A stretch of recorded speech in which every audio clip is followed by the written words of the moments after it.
All right, Tal Heinrich is the spokesperson for the Prime Minister Benjamin Netanyahu's office, and she joins us here on the set, and it's good to have you on. I just want to start off with your response to what's reported, and I'm sure you guys have heard from your team in Israel as well, the phone call today and how the Prime Minister was treated by his most important ally. As far as I know, Rob, it was a good call. It was a good conversation. Washington and Jerusalem continue to see eye to eye on the necessity to eliminate Hamas. President Biden, well, he understands and he appreciates supports Israel's right to defend itself. Right. And we all want to see our stolen people, the hostages, back home.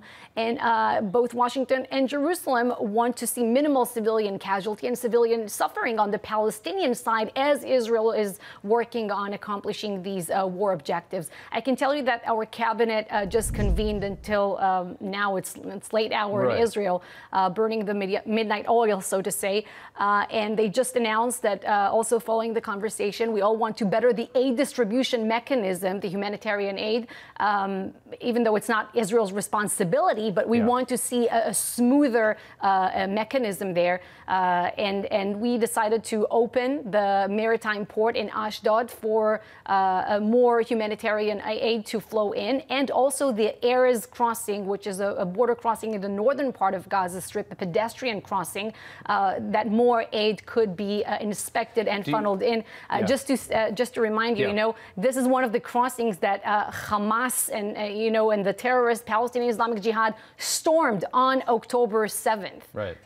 Do you think you get a fair shake? And I know you have to be very careful about how you say things. I understand your position here. You can't be too political. But it's the narrative around your response, your country's response to this is rapidly changing in the West. I personally don't think it's a fair shake at all, given what you guys are dealing with and what happened to you 6-7 months ago now. Do you worry about that? I mean, the narrative here is rapidly changing, and you have a president here that has political pressure on him. He's moving away. I know you don't want to admit that, but he's moving away from your country, and his support is moving away.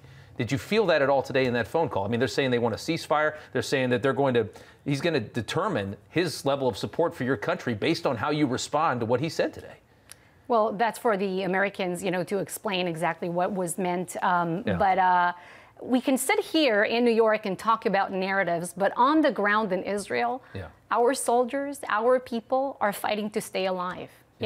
So there's one thing to talk about the PR war, about getting better handshakes at the United Nations corridors, more likes on social media. But trust me, Rob, Israelis, they are fighting to stay alive. We faced, and we still face, an existential genocidal threat called Hamas. We decided that after 16 years in which they've been in power in Gaza, they brought misery on the Palestinian people, bloodshed, terrorism on us. That's it. We no longer agree to life next to this terrorist enclave. So yes, the PR war, that's one scene, but we're fighting to stay alive.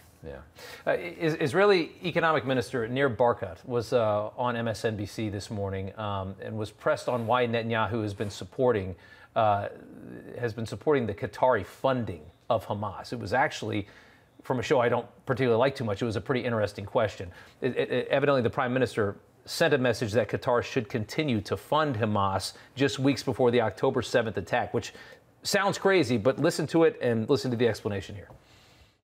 Have most of the Israeli people always looked upon Hamas as Nazis?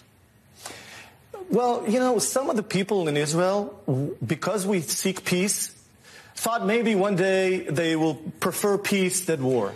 Why did Benjamin Netanyahu send the head of Mossad to Doha 3 weeks before the worst attack on Jews since the Holocaust and told Qatar to continue funding Hamas? I think, if anything, October 7 shattered that concept. So the explanation, he went further there, and we didn't capture the entire thing, but the explanation was that, this was basically trying to just buy peace.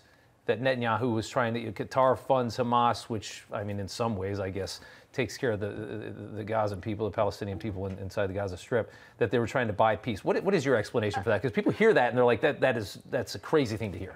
So, alluding that the prime minister was trying to empower, strengthen Hamas, I don't know what this was. This is completely false. The prime minister, after the Disengagement Act in 2005, he resigned, and he was the one who predicted that Gaza will become Hamastan. He was the first one to compare Hamas and say Hamas is ISIS. Hamas is ISIS. In 3 previous rounds of conflicts in Gaza, he hit Hamas very hard, including now. And I think maybe before we're talking about Qatar, let's ask how come American taxpayer money ended up also building somehow these tunnels and the terror infrastructure in Gaza. So I think we should look forward now, and also not to mention UNRWA. We know that UNRWA, the money that the we world fund the UN. gives We've UNRWA, opened up money for Iran, and I understand. I mean, the mistakes that this country has made in the Middle East are just embarrassing, and they always are. And a lot of them changed under Trump, and that was great. But now we've moved backwards again with Biden. But specifically to, I mean, what was that?